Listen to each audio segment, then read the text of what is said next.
nyo? Oo. Start na pang. Kina? Trupa naman natin ngayon is Gigantium Blizzard. Ito siya ha, pero kasi pag magtagal, mag-revert. So, ang ginagawa natin, i-cut siya para magbalik yung variegation niya. Ayan, kinakat na natin ang ating giant Gigantium Blizzard. Ayan. Actually, ano na ito eh. Saha niya na, nakating na yan siya before. Malaki na rin yung top cut niya. Ngayon, ayan na naman siya.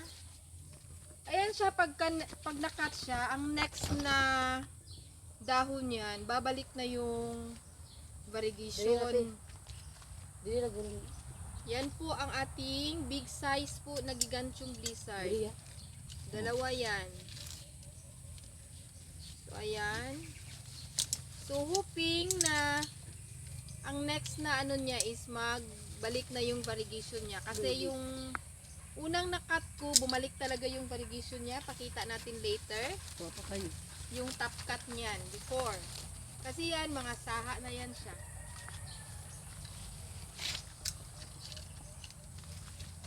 Kaya dalawa. Hala. Pasaylo ah. Sige, wala na. Wala.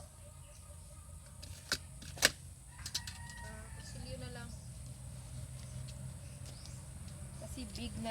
Gigantium Blizzard yan, pero napansin nyo, medyo nag-revert na po siya, nag-green na po. Pero pag i-cut natin yan, babalik po yung variegation niya. Usually po, babalik talaga.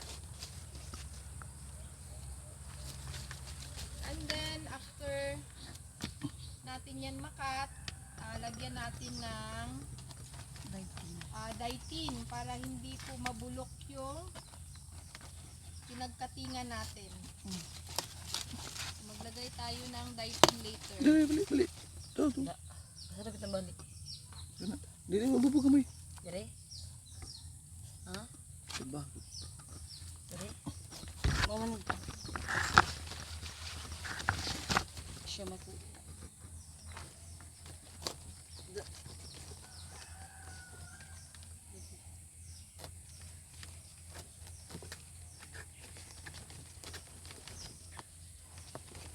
Laki na kasi mahirap. Dire. Sa taas ka, Kim, sa taas. Madali siya matikwa. So, ano muna siya? Dire no? Oo. Sige. Naputok-putok na. Wala, tapos na.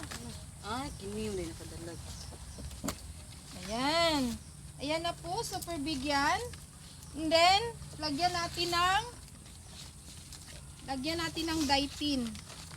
Yan, lagyan ng ditin yung pinagkatingan para hindi po mabulok. Ayan po, lagyan natin ng ditin. Saka yung pinagkatingan natin. Bago siya itanim, lagyan po ng ditin. Ayan.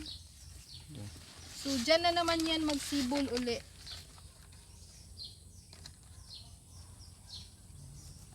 Pakita natin yung top cut natin dito before ha. Ito yung pinagkatingan ko before. Ito na yung kinat natin ngayon. Ito yung sibol niya. Nung pagkat natin sa top cut. Pakita natin yung top cut natin na gano'n na siya kalaki. Bumalik na yung variegation niya. Ayan, dati green din yan siya. Makita nyo yung dahon sa baba. Ito yung old dahon niya, nag-revert talaga. Pero yung mga bagong dahon niya, ayan na po, bumalik na po yung variegation niya. Yan, pag mag-revert, cut na naman natin siya. Yan na po. So yan po yung dati nating top cut. Ngayon, nakakat na naman tayo uli ng dalawa. So, after nyan, magsibol na naman yan siya dito. Kaya nilagyan natin siya ng ditin kasi para hindi mabubulok. Kasi pag walang ditin, usually mabubulok, magfufunja yan. Yan, itanim na natin yung ating nakat. Asa dako ani ti? Kini o kini? Sana. Kini no? Usually kasi pag malaki na yung ikakat mo, magsibol din ng dahon yan, mabilis din maglaki. Yan, malaki na din pag ano. Ayan. Ito ganyo, nagbalik na yung variegation niya. O, meron na siyang variegation sa sa dahon niya. Gigantium blizzard po yan. Next natin is, mayroon din tayo ditong giant belty.